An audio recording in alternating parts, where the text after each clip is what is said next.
We are here this evening to commemorate and celebrate 25 years as an organization, and I believe that is significant for a number of reasons.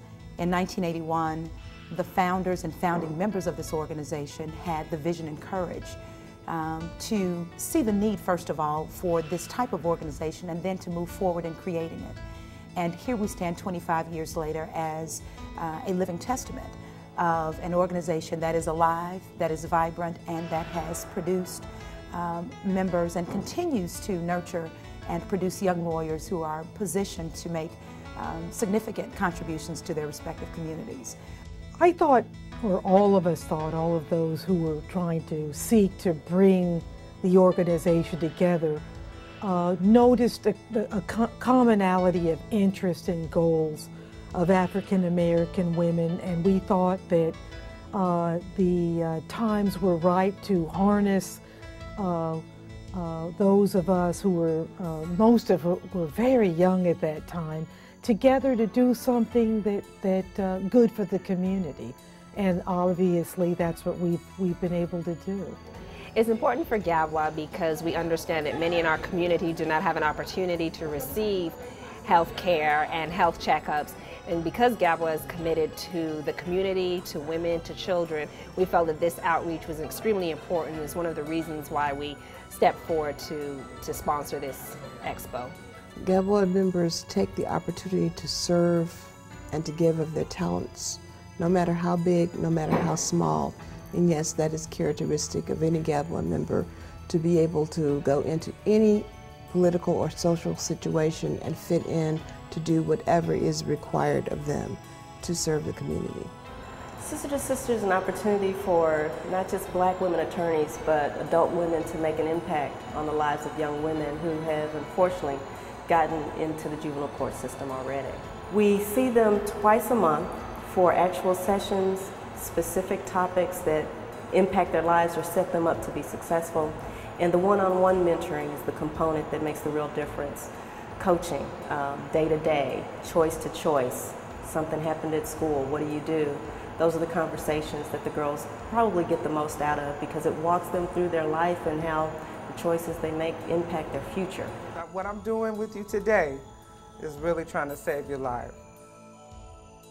I think the original intent was to give voice to the voiceless, so to speak. The original intent was to create an organization in which people could be spoken for, those of us who were best able to understand and articulate what the laws are, could speak on issues that affect our communities and educate our communities on legal issues. It's important to the organization to give back to the community.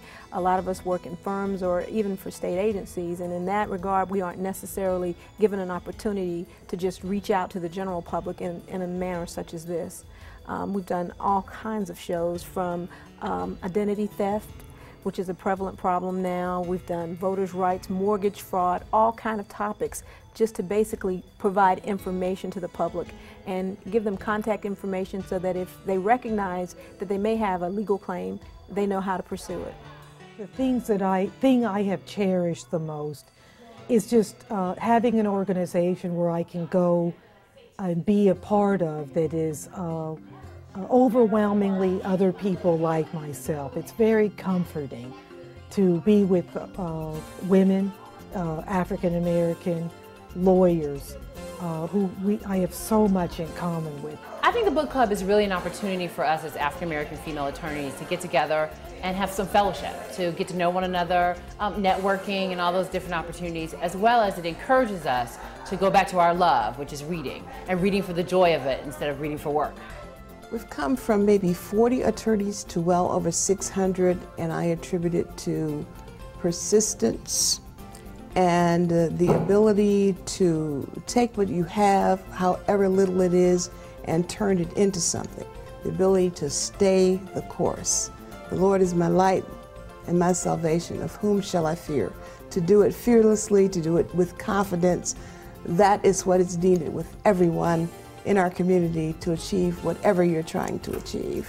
Few people in the room may remember that when GABWA got started, there were a lot of people who were against us, who did not want to see the organization either begin or succeed. So GABWA has succeeded against all of the odds to become not just any organization, but a real player in the scene in this state, and that is something that we can all be proud of, or of which we can all be proud, if my mother, the English teacher, were listening. We continue to grow, we continue to make each other proud, we continue to witness and bear witness to each other's accomplishments and to witness each other's lives.